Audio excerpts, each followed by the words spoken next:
ప్రియ దైవిక స్నేహితులార, ప్రభుక్రీస్తు శుభనామమున మిమ్ములను జూన్ నెల 9వ తేదీ 2024 10వ సామాన్య ఆదివారం దేవుని వాక్యం, దేవుని సందేశం గురించి ధ్యానించమని ఆహ్వానించుతూ ఉన్నాను. మన ధ్యాన ప్రధాన అంశం మీరు ఎక్కడ ఉన్నారు అనే ప్రశ్న. ఈ ఆదివారం ఈ సాధారణమైన కానీ కీలకమైన ప్రశ్నతో మన ధ్యానాన్ని ప్రారంభిద్దాం. ఈ ప్రశ్న మన తొలి తల్లిదండ్రులు ఆదాము ఏవలకు దేవుడు సంధించిన ప్రశ్న. ఇది వారు ఎక్కడ ఉన్నారు అనే స్థలం గురించి తెలుసుకునే సాధారణ ప్రశ్న కాదు. ఇది లోతైన స్వీయ పరిశీలన కోసం, ఆత్మశోధన కోసం మనల్ని పిలిచేటటువంటి మౌలికమైన ప్రశ్న. ఆదాము మరియు ఏవమ్మ పాపం చేశారు కాబట్టి దేవుని సన్నిధికి భయపడ్డారు. అతని ఎదుట నిలచేందుకు, అతని ముందు నగ్నంగా అంటే పారదర్శకంగా నిలబడటానికి సిగ్గుపడ్డారు. అందుకే తమను తాము కప్పుకొని దాచుకున్నారు. ఈరోజు మనలో ప్రతి ఒక్కరికి కూడా ఇదే ప్రశ్న వేయబడుతుంది. మీరు ఎక్కడ ఉన్నారు? మీరు ఎక్కడ నిలబడుతున్నారు? మీ జీవిత పరిస్థితి ఏమిటి? జీవిత గతి ఏమిటి? జీవిత నాణ్యత ఏమిటి? మన జీవిత ప్రయాణం ఏ దిశలో సాగుతూ ఉంది? ఇటువంటి స్వీయ తనిఖీ అంతిమంగా స్వీయ పునరుద్ధరణకు దారితీయాలి. 2వ పఠనములో ఇదే విషయాన్ని పునీత పౌలు గారు మనకు ఉపదేశిస్తూ ఉన్నారు. మన అంతరంగం రోజు రోజుకు కూడా పునరుద్ధరించబడాలి అని ఉద్బోధిస్తూ ఉన్నారు. ఇప్పుడు ఈ ప్రక్రియలోని అంశాలు, నిబంధనలు ఏమిటి? అన్నింటిలో మొదటిది మన యొక్క తప్పులతో కూడిన వాస్తవికతను కప్పిపుచ్చటానికి మరియు దాచటానికి మనము చేసే అన్ని ప్రయత్నాలకు వ్యతిరేకంగా మనం ఇంకా ఓపెన్గా అంటే మనస్సు పైన కప్పడాలు లేకుండా ఉండాలి అని మనకు పిలుపు అందుతుంది. తరచుగా సమస్య మంచితనం లేకపోవటం కాదు, దానిని చూచి ప్రోత్సహించే ఆ నిష్కాపటత్యం లేకపోవటం. సత్యం మరియు మంచి పట్ల చాలా అంధత్వం మరియు మూర్ఖత్వం ఉన్నాయి. పర్యవసానంగా మంచి గుర్తించబడదు మరియు ప్రశంసించబడదు. అంతేకాదు, దానిని చెడుగా కూడా చిత్రీకరించటం జరుగుతుంది. ప్రభుని విషయములో జరిగింది ఇదే. ఆయన ఎంతో కరుణతో ఎంతోమంది రోగులను మరియు దుష్ట శక్తులతో పీడించబడే వారిని స్వస్థపరుస్తాడు. వారి ద్వారా దేవుని శక్తి గుర్తించే బదులు వారు యేసు ఆ దుష్ట శక్తులకు అధిపతి అయిన సైతాను సహాయంతో స్వస్థతలు ఇస్తున్నాడు అని యూద ప్రజలు నిందించారు.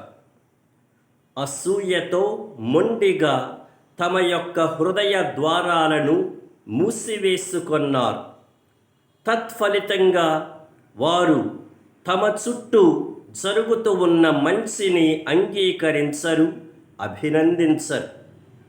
ఇంకా వారు యేసు యొక్క స్వస్థత చర్యలకు కూడా ఆ విధంగా తప్పుడు ఆరోపణలు చేశారు.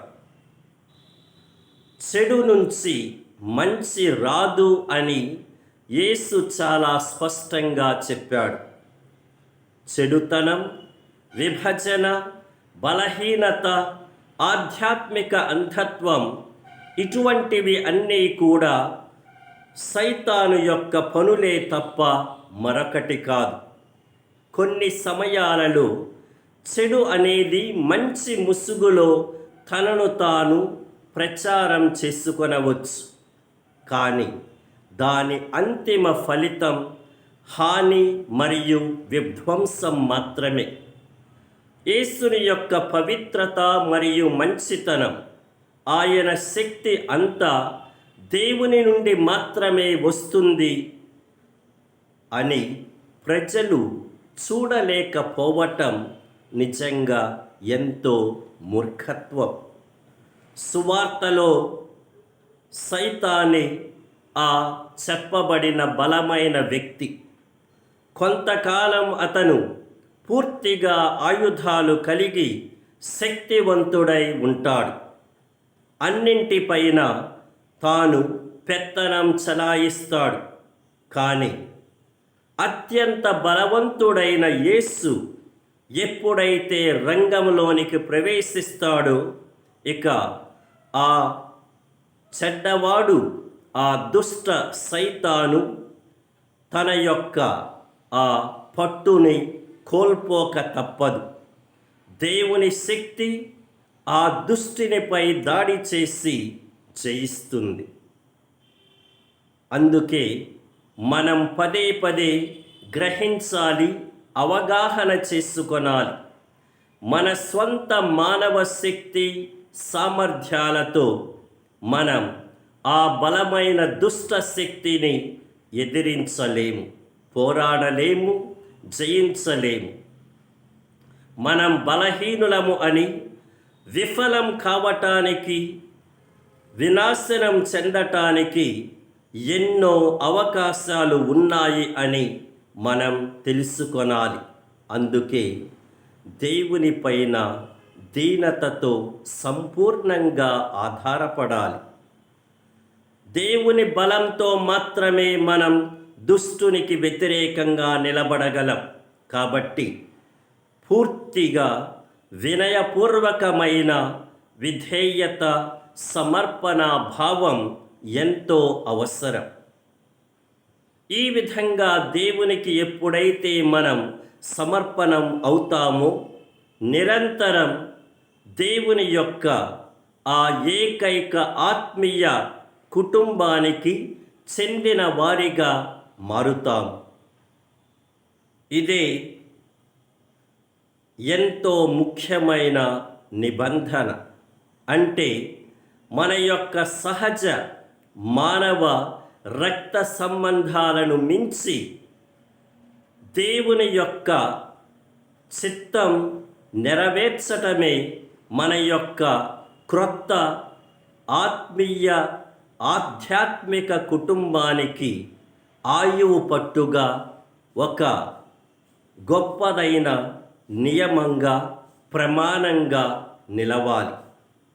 అంతేకాక దేవుని రాజ్యాన్ని విస్తరింప చెయ్యటానికి, బలోపేతం చెయ్యటానికి మనం ఎప్పుడు కూడా ఇనుమడించే ఉత్సాహంతో నిలబడాలి.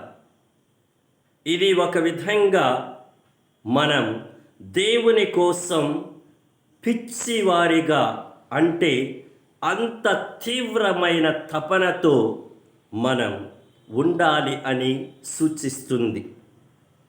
ఎందుకంటే ప్రభువు దేవుని కోసం, దేవుని రాజ్యం కోసం పనిచేసేటటువంటి ఆ నిరంతర తపనలో తిండి తినటం కూడా మర్చిపోయాడు.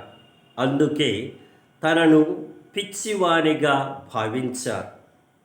ఇక చివరి నిబంధన దేవుని యొక్క ఏక రాజ్యం కోసం పని చెయ్యటంలో మనం విభజనలకు తావు ఇవ్వకుండా ఐక్యతతో ఐకమత్యంగా ఉండాలి అని కూడా మనకు ప్రేరేపిస్తుంది దేవుని వాక్యం.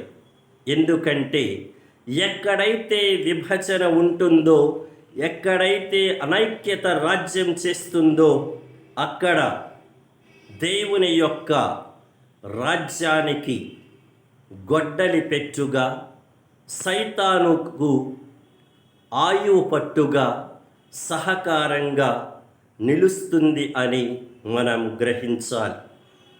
ఇక నేటి జీవిత దిశా సూత్రం ప్రతికూలత మరియు చెడు విమర్శలు అనేటటువంటి ఈ జాఢ్యం, అనారోగ్యంతో కూడిన ప్రపంచంలో మనం జీవిస్తున్నాం. మంచిని వక్రీకరించి తప్పుడు ఉద్దేశాలను ఆపాదించి నిందించేటటువంటి దుష్ట సాంప్రదాయం ప్రబలుతూ ఉంది. అందుకే ఇటువంటి లోక పరిస్థితిలో మనం సానుకూలమైన పవిత్రతకు, నిజమైన మంచితనానికి సాక్షులుగా నిలవాలి.